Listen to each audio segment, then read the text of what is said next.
নিসাকে আর কিছু বলতে না দিয়ে টানতে টানতে ভেতরে নিয়ে যায় নীরব। নিসার হাত ধরে রেখেই বুয়াকে রুম থেকে বের করে বাঁধ।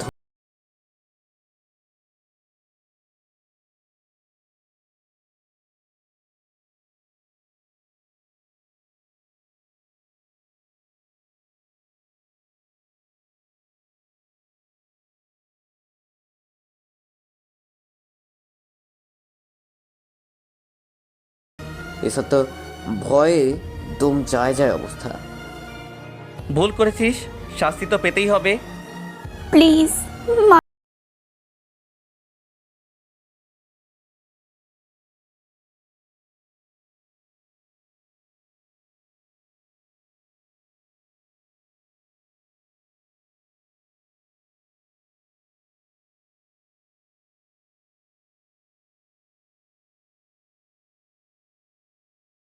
আছে নীরবের সামনে, রক্ত বের হয়েছে নিসার শরীর থেকে। নিসা আস্তে আস্তে করে চোখ বন্ধ করে ফেলে। নীরব নিসার সামনে বসে আছে, চোখ দিয়ে টপ টপ করে পানি পড়ছে তার। নিসাকে কোলে নিয়ে বেডে শুইয়ে দেয় নীরব। তারপর নিসার জামা চেঞ্জ করে একটা নাইটি পরিয়ে দেয় নীরব। নিসার শরীরে হট ব্যাগ দিয়ে ছেক দেয় ক্ষতস্থানে। তারপর মলম লাগিয়ে দেয় নীরব।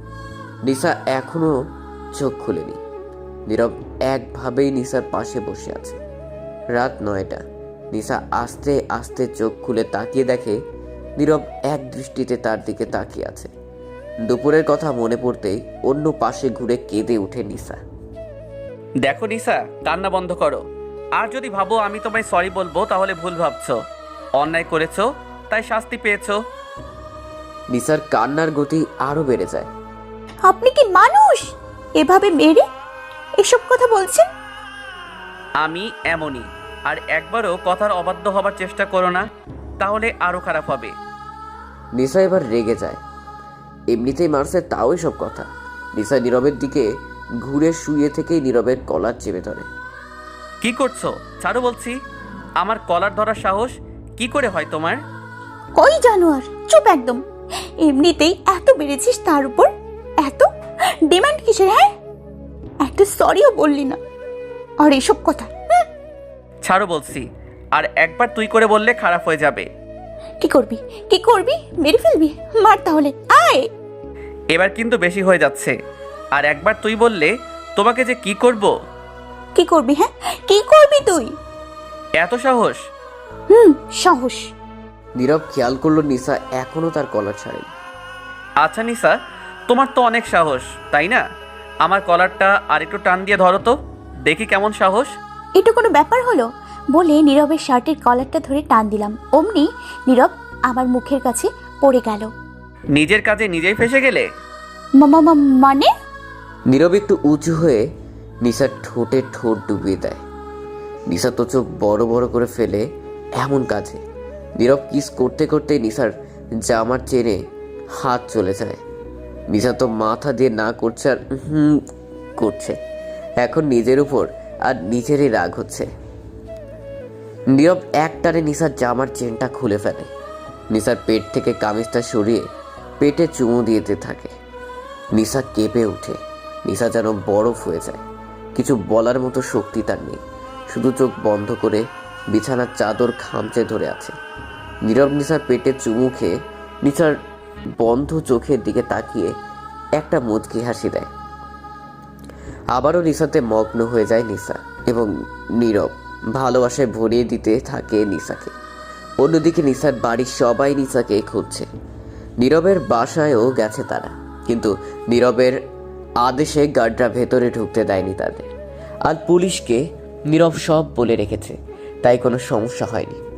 পুলিশ নিসার বাড়ির লোকেদের বলেছে, অ্যাঙ্কের বিবাহিতা বউ শেষ নিসা, সে অ্যাঙ্কের সাথে থাকবে, এতে আমাদের কিছু করার নেই। নিসার ভাই প্রায় পাগল। বোনকে খুঁজতে খুঁজতে নীরবের ফুপি এখনো কিছু জানে না। রাত 10টা। নীরব উপর হয়ে ঘুমাচ্ছে। নিসা শাওয়ার নিয়ে সোফায় বসে আছে, গালে হাত দিয়ে। নিসা মনে মনে ভাবছে কি করবে সে। এই লোকের কাছ থেকে পালানো অসম্ভব, তার বাড়ির সবাই কেমন আছে সেটা ভাবতেই বুকের ভেতর মোচড় দিয়ে উঠছে তার। নীরব ঘুম ঘুম চোখে উঠে দেখে নিশা গালে হাত দিয়ে বসে আছে। কি ভাবছো জান? আবার পালানোর প্ল্যান করছো বুঝি? কি হয়েছে? বাসায় একটাবার কথা বলতে দেবেন প্লিজ? নীরব কিছু একটা ভেবে বলল, আচ্ছা বসো, আমি ফ্রেশ হয়ে আসছি। নিশা নীরবের যাওয়ার দিকে তাকিয়ে রইল। নীরব ফ্রেশ হয়ে এসে নিশাকে মোবাইল দিল। নিশা ফোন পেয়ে সাথে সাথে তার ভাইকে কল দেয়। হ্যালো ভাইয়া। বোন তুই কই? তুই ঠিক আছিস তো? ভাইয়া রে, আব্বু আম্মু কই? কেমন আছে ওনারা? তুই আগে বল, ঠিক আছিস তুই? ভাইয়া আমাকে নিয়ে যা এখান থেকে, থাকবো না আমি এই লোকটার সাথে। এই কথা শোনার সাথে সাথে নীরব ফোনটা নিয়ে নেয়। তোর সাহস কি করে হলো চলে যাওয়ার কথা বলার? আমি থাকতে চাই না আপনার সাথে। নীরব নিশার কথা শুনে নিশাকে টেনে আয়নার সামনে নিয়ে যায়। নীরব নিশার ওড়নাটা ফেলে দিয়ে বলে, তুই নিজেই দেখ, তোর পুরো শরীরে আমার স্পর্শ। এই মুখ আর এই শরীর নিয়ে কারোর সামনে যেতে পারবি না। কেউ তা জানে না আমরা বিবাহিত, তাই তোকে কেউ মেনে নিবে না। নিশা নীরবের কথা শুনে আয়নার দিকে তাকালো আর মনে মনে ভাবছে, সত্যি তো আমার পুরো শরীরে এই লোকটার ছোঁয়া, কেউ মানবে না আমাকে। নীরব খেয়াল করলো নিশার চোখ দিয়ে অঝরে পানি পড়ছে। নিশা সরি, এভাবে বলতে চাইনি। সরি বললাম তো। সরি বলছেন কেন? সত্যিই তো বলেছেন। নীরব বুঝলো নিশা অনেক কষ্ট পেয়েছে, তাই বলল, জান অনেক ক্ষুধা লেগেছে, চলো কিছু খাবো। আমার ক্ষুধা নেই। জানতে চাইনি। আপনারা খান, আমি খাবো না। নীরব আর কিছু না শুনে নিশাকে কোলে করে টেবিলে নিয়ে যায়। খাবার বেড়ে নিশার সামনে খাবার ধরে। নিশা হা করো। বললাম তো খাবো না। নীরব জোরে এক ধমক দিল। নিশা ভয়ে খাওয়া শুরু করলো। নিশাকে খাইয়ে নীরব নিজেও খেয়ে নিল। তারপর আবার কোলে করে রুমে নিয়ে আসলো। নিশা কিছুক্ষণ হেঁটে শুয়ে পড়ে।